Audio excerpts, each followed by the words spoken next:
Well, Hammy, I hope you had a good Christmas so far. I know I didn't have one after watching the Steelers just lose 29-10 to the Kansas City Chiefs, and we got just blasted out through. I can't even say it was the refs' fault. Here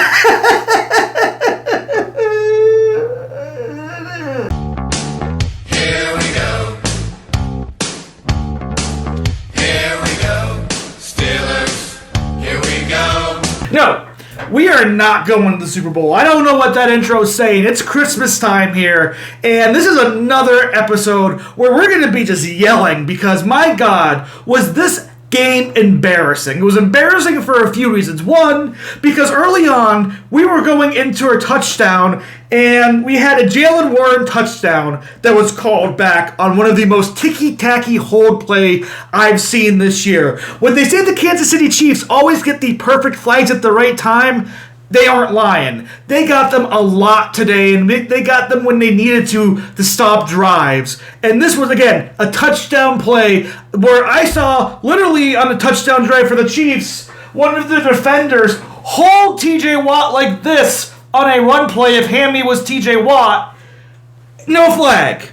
Our guy, ticky-tack flag, yes. Puts us in the further down range, have a bad throw by Russ Wilson, and it's intercepted. We do a little bit of comeback in the first half, and it ends up being 13-7 at halftime. And you're like, you know what? You know what, Steelers? I might have hope for you. We traded field goals in the second half to start the third quarter, and you're like, okay, still a 6-point game. But then we got more of the same, which is the Pittsburgh Steelers defense. Hammy, we'll use you again here. This is the defender. Hammy's the defender. I'm every Kansas City wide receiver in the game. See how far back Hammy is?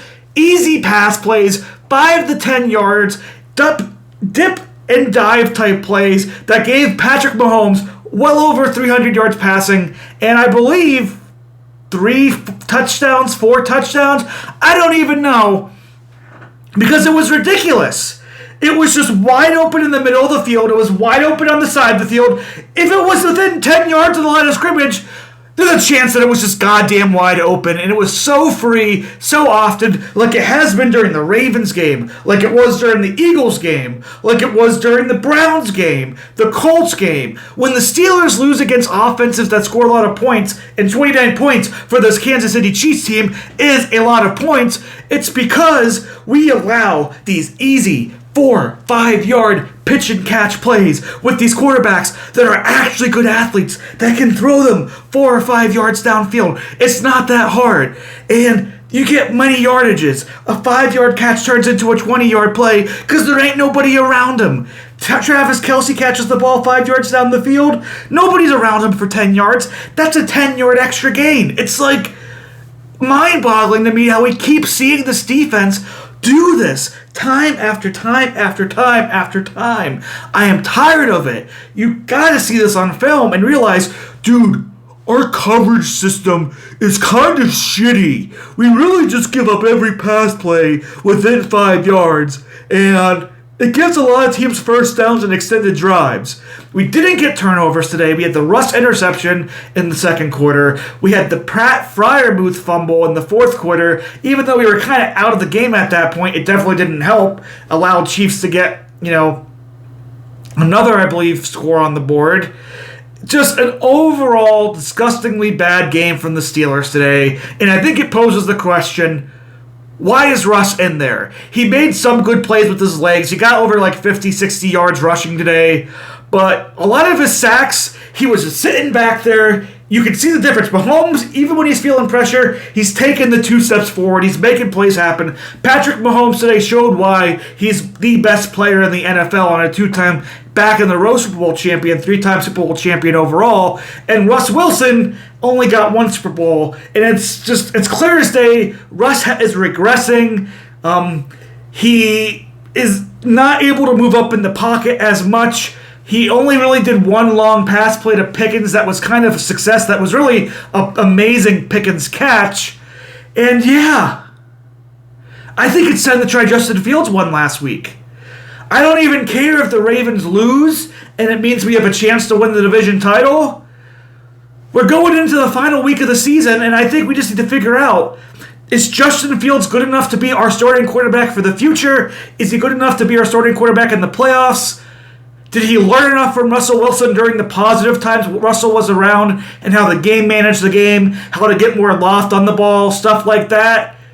Because even if we don't win a playoff game this season, which I know will piss a lot of Steelers fans off, given how we started out, I want to know if Justin Fields is our quarterback of the future and we can depend on him in games to the future to come. One thing that's clear to me, though, is Russ, he has a high ceiling. When he works out well, he works out well. But when he doesn't, man, the defense is not good enough to keep him around in games. We give up way too many easy pass plays. We aren't getting the pass rush that we're used to. And even with only rushing 4 guys, the middle linebackers are just leaving open the middle of the field.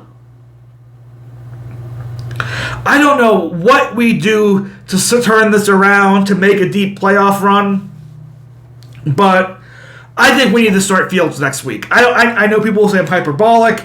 Russ has 3 straight losses. He has turnovers in all of those losses. Bad interceptions in the last 2 games. A bad fumble last week. Has had a couple of good play calls here or there, but I want to see if Justin Fields is our player of the future or if he's kind of, at a similar spot. But this was a tough loss to watch. Again, the Chiefs got calls. Even on one of those later drives, we have a big first down play from Pickens, and they call offsides on Hayward, and when you see the line of scrimmage, he's lined up with the center. Like, what the fuck is going on with these refs and the Chiefs? I know people will be like, the Chiefs got more penalty yards, Chiefs got more penalty yards. That's because they're holding every goddamn play on TJ Watt and Cam Hayward. Okay? Even on the one running play they got for a touchdown in the fourth quarter, you saw, Benton basically, arm on his side being held.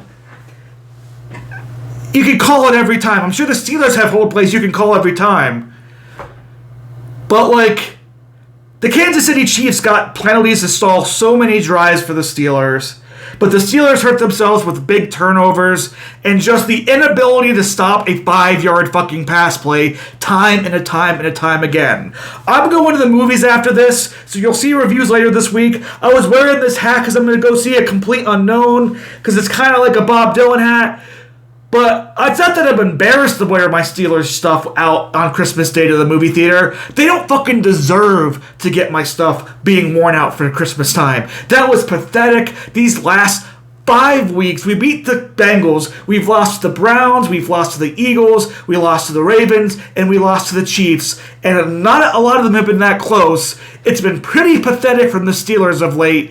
And yeah, we'll see what happens next week with the Bengals. But this is annoying. I'm sorry, Fields. If Fields is healthy, make him start in the last game of the season. I want to see where he is. We need to use this for talent evaluation, and Russ can use some time on the sideline, to try and coach and be a better leader. Where this is where he has a chance to do. But tell me your thoughts in the comments, Chief fans. If you're here, tell me your thoughts in the comments. But that game fucking blew. Merry Christmas to you guys. I hope you enjoy it, but I'm going to go make dinner and go to the movies. I'll talk to you all later.